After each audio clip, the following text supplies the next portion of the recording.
At 22, I had three things: a torn-up backpack, a cracked phone, and an uncomfortable certainty that no one gives a damn about you when you're useless. I got kicked out of my house for having the audacity to be myself. That, of course, came after. Years of being the problem child, a waste of DNA, the lazy bum who only thinks about computers. My dad told me with the same coldness someone uses to cancel a Netflix subscription that I had 24 hours to leave his house. My mom? Oh, she cried, but made a point of folding my last pair of underwear and wishing me good luck like I was going on an exchange program, not sleeping on a sidewalk. Spoiler, sidewalks don't come with heating. That first night, I slept behind a 24-hour bakery. Great place if you're into the smell of fresh bread mixed with cat pee and the sound of a garbage truck at 3 a.m. My blanket was an empty trash bag, and my companions were 3 cockroaches and 1 existential question. Would anyone even notice if I just disappeared? The answer came quick. No. The street is honest. Raw, dirty, but honest. Unlike the family that smiles at you during Sunday lunch and turns their back on you by Monday. I found out my existence was tolerated as long as I wasn't a problem, as long as I could be used as the token, harmless rebel son at family gatherings. When I stopped fitting that role, I became disposable. Getting rich? That wasn't a plan. It was survival. I needed food, a roof over my head, and eventually, dignity. One step at a time. It all started with free Wi-Fi from a coffee shop. The network name was Yummy Coffee 123, and I swear it felt like a divine sign, even though the password was Cheesebread 123. That internet signal became my temple. I sat outside for weeks, using my cracked phone to study digital marketing, video editing, and how to sell even thin air online if you had enough. Charm? Spoiler. I had no charm, just hunger. But hunger is one hell of a motivator. I created a TikTok account, started posting videos about life on the streets, with irony, sarcasm, and a dash of gourmet self-pity. I got lucky. One video went viral. I've hacks to sleep on the streets without looking like a total bum. People laughed, felt moved, followed me.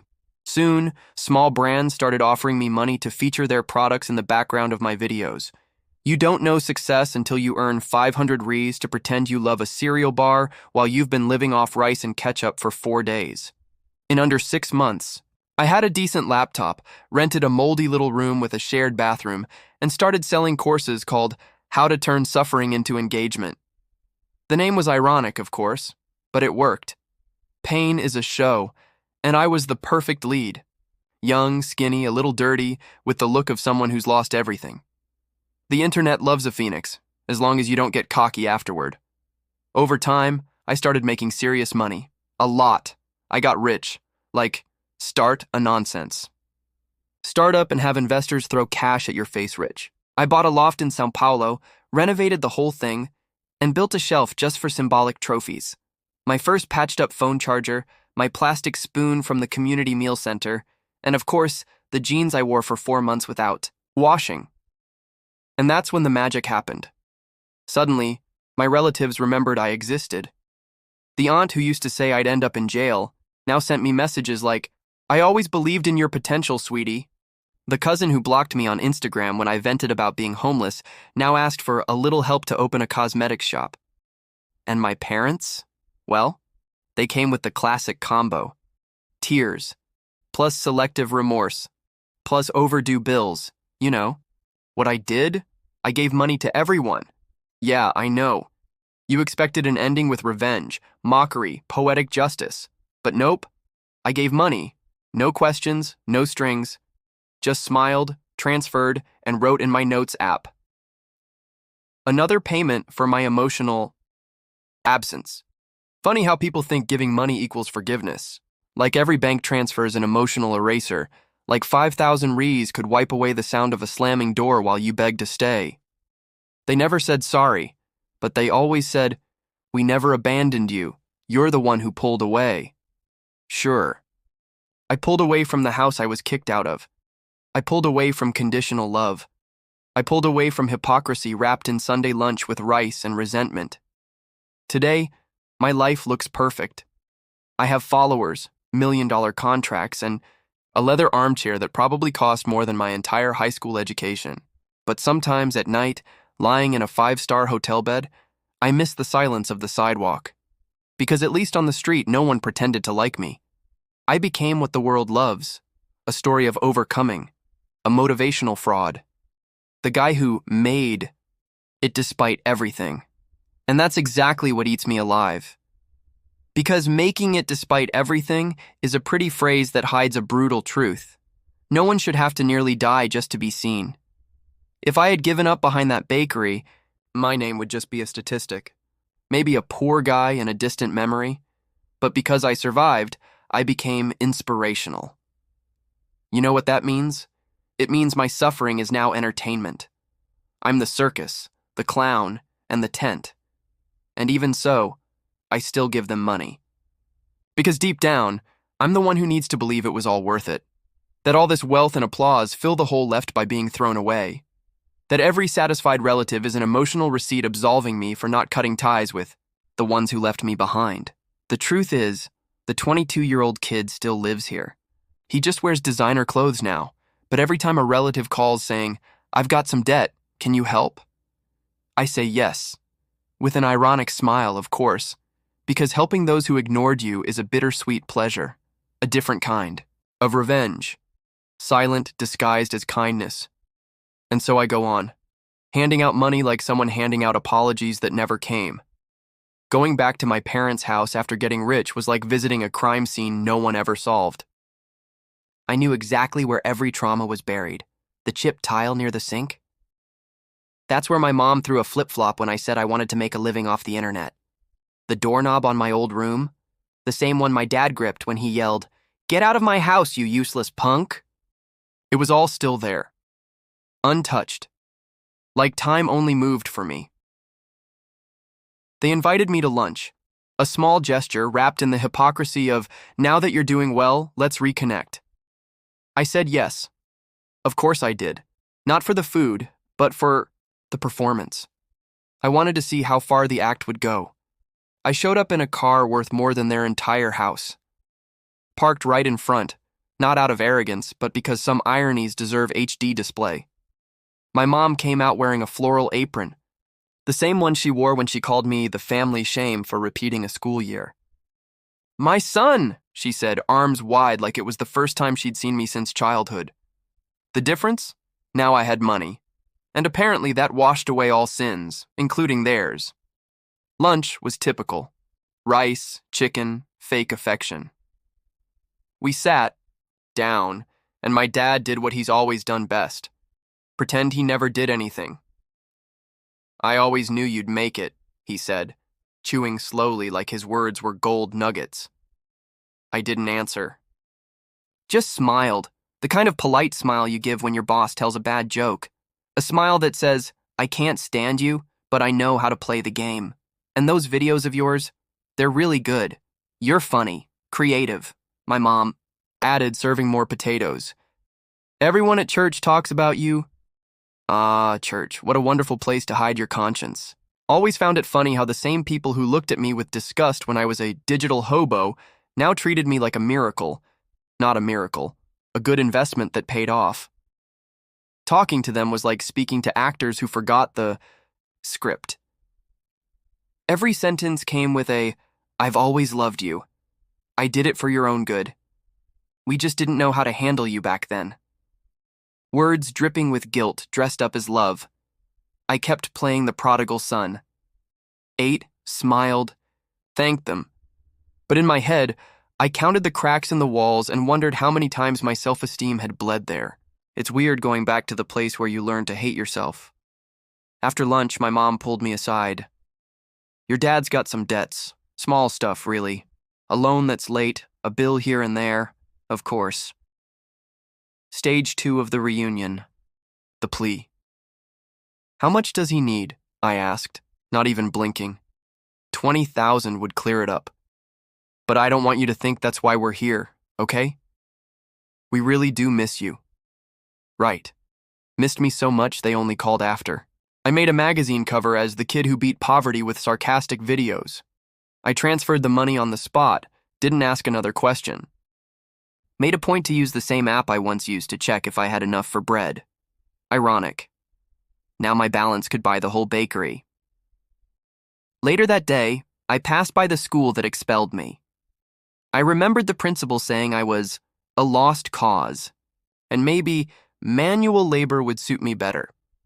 She's probably still teaching there, unaware that her lost cause now makes more in a month than she does in 2 years. But that's fine. I don't hold grudges. I just screenshot them in my mind. That night, I got a message from a cousin I hadn't seen in years. The same guy who once accused me of stealing a phone, just because I was the poor cousin. He wrote, "Hey bro, been watching your videos. So proud of you, man. I wanted to show you my project. A gourmet burger joint. Think you could help out?" That part of the brain responsible for empathy tried to react. But the part responsible for irony and sarcasm won. By a landslide, I replied, "Of course." I never say no to money requests, not out of kindness, but because I love seeing how far awkwardness can stretch. It's almost scientific. Every transfer is a social experiment on the elasticity of shamelessness. The requests started coming more often. Distant relatives. People who saw me grow up and never even offered me a glass of water. Now everyone had incredible projects, interrupted dreams, sad bills, and I was the avenging angel with a new bank account. An aunt sent me a voice message crying, said she remembered when I was little and danced at her birthday party with a party hat on, that she always saw me as special. Asked for 10 grand to pay. Off cosmetic surgery. The surgery? Liposuction. Yes, lipo. Because nothing says I'm proud of you, like asking for money to remove fat she gained, sitting around judging other people's lives. I transferred the money and wrote, "Good luck with your new version." That month I spent over $120K just on family. Never said no, not because I'm generous, but because saying yes became my favorite form of revenge. They think they're using me. They have no idea. Every cent is another nail in the coffin of the emotional scam they built. Because deep down, they need me more than I ever needed them. One day, I got a message from my older sister. The same one who called me a disgrace to the family in front of everyone when I got fired from my first job. She asked to talk. "I missed you," she said, voice trembling. We had coffee. She talked about missing me, our childhood. "You were always different." And then, without even changing her tone, "I'm having trouble with rent. They're trying to evict me." I looked into her eyes, and for a second, I saw a flicker of who we used to be before life soured, but it passed quickly. "Sure, sis. How much?" 6 grand would solve it. "I'll send you 8. Get something to eat, too," she cried, hugged me, said I was an angel. No, I was just a beggar with Wi-Fi and irony. Today, when I look in the mirror, I see someone who made it, but I also see someone who lost something essential along the way. Not dignity. That was long gone. I lost the ability to trust, because when everyone around you sees you as an ATM, it's hard to believe a "how are you" comes without a hidden invoice. I created a spreadsheet. Family aid. Name, amount, date, and reason for the request. I read it sometimes like reviewing a medical report, a diagnosis of how much a family can cost when you finally have market value. They say money changes people. I disagree. Money reveals. It revealed my family only wanted me happy as long as that didn't mean I surpassed them. It revealed that love, without reciprocity, is just dependence wearing a cheap disguise. It revealed that I, even while keeping up the act of the invincible sarcastic guy, am still a hurt kid waiting for an apology that never came. But you know what? While they ask, I give. Because one day, and that day will come, someone will ask why I helped so many people who turned their backs on me. And I'll smile, take a sip of my expensive whiskey and say, because nothing pays better than watching those who look down on you live off your success. I never planned to disappear, but I also never planned to become the emotional ATM of my family tree. The truth is, even irony gets tired. Even sarcasm bleeds. And what's left is just a silence no one wants to hear. A few weeks ago, I vanished, deleted my social media, turned off the comments, shut down my emails, didn't tell anyone. I left just one letter, handwritten, because some ironies need ink to hurt. I left it at my mom's building front desk. Brown envelope, her name written in the awkward handwriting of someone kicked out of the house at 17. The note said, "Mom, don't worry. I'm fine. I just got tired of being the consolation prize for a family that only hugged me when I turned into a dollar sign. In case of emergency, go to the bank. They know you better than I do. With love, the son who made it by accident." I heard she cried, tried to call me, sent voice messages, old photos, heart emojis, deleted everything after I didn't reply. Her pride is like cheap porcelain, breaks easily but gets sold as a relic. I went to a place where no one knew me. A small town named after a saint and smelling of boredom. Rented a tiny house by a lake. Spent the days walking around in flip-flops, eating bread with butter, watching time pass like a bad movie you hope might improve. And that's where it happened. The revelation. I was at the local shop buying a Coke when the owner, an old man, with a patchy beard and the eyes of someone who'd seen the end of the world 3 times, looked at me and said, "You're Joanna's son, right?" It hit me like a cold brick. Joanna was my mom's sister.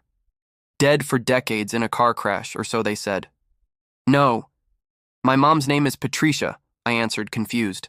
The old man frowned. "Funny. You look just like her. And that vibe. Kind of quiet, kind of sarcastic. She was like that too. Joanna was my goddaughter. Before she died, she had a son. Said the kid was raised by her sister because the father vanished." I froze. Coke bottle in hand, hole in my chest. I went back, home, and stared at the mirror for hours. The face I thought was the reflection of someone who beat all odds was now just a well-edited fraud. A mosaic of lies stitched together for convenience. My mother, or rather, my aunt, never told me. Maybe she thought she was protecting me. Maybe it was shame. Or maybe she just always saw me as a burden she never chose. I called her the next day. First time I'd heard her voice since I disappeared. "You knew, didn't you?" Silence. Then sobs. Then the confession. Yes. I was Joanna's son. She died young. Patricia raised me as best she could, but could never love me without the shadow of comparison. And my father? A guy named Daniel, a street artist, disappeared after hearing about the pregnancy. Never seen again. Suddenly, everything made sense. The coldness disguised as discipline. The constant need for me to prove myself. I was never the son she expected. I was the weight she inherited. I hung up without saying another word. Spent days and a days, rewatching my life like an old film with new eyes. Every time I thought it was my fault, it wasn't. I was just a ghost with a social security number, trying to find space in a house that never had room for me. I did what any millionaire in an existential crisis would do. I wrote a will, not because I planned to die, but because, for the first time, I felt like it could all end and no one would understand my story. And I like well-written endings. In the will, I left half my fortune to an NGO for kids kicked out of their homes. The other half I split among the same people, who asked me for money on my way up, with one condition: they'd only get it if they came in person to a ceremony I called the end of the farce party. Yes, I rented a hall, hired catering, ambient music, and a banner at the entrance that read, "Welcome to the inheritance of the only relative who was worth anything." They all came. Of course they did. Money is the best emotional GPS humanity has ever known. My mom, aunt, siblings, cousins, uncles, aunts, childhood friends, all smiling, all dressed like it was a wedding. I watched from cameras in a private room, ate popcorn while observing their interactions. On stage, a host read the will ceremoniously. To all who only showed up in his life when it suited them, receive this final gift, not as a symbol of affection, but as a consolation prize for your chronic lack of character. Some laughed, others swallowed hard. My mother cried. At the end, a screen showed a message from me. You won't see me again. Not out of cruelty, but because I found that peace only exists where hypocrisy doesn't fit. I'm leaving for good. Don't worry, I already paid for my disappearance with interest. Enjoy the money. Maybe you'll finally buy the shame you never had. That was my last public appearance. Today, I live in another country. New name, low-profile passport, zero nostalgia. Started over. No one here knows who I was. No one asks for anything. No one hugs me with something up their sleeve. Run a small bookstore. Sell old books. Write fake letters for lonely customers seeking love advice. It's ironic. I was raised in silence and now I sell words like balm. But maybe that's it. Maybe I was born to translate what others feel but pretend not to. Every now and then, I hear news about the family. They say my sister bought a house. My cousin started a food truck. My mom checked into a spiritual rehab clinic, all with full pockets and hollow hearts. Me? I wake up with sunlight spilling through my shop windows, drink bitter coffee, read old newspapers, and at night, I write stories, some true, some made up, like this one. But deep down, they all say the same thing. No one saves you like abandonment. No one frees you like rejection. And nothing teaches you more about love than the absence of it.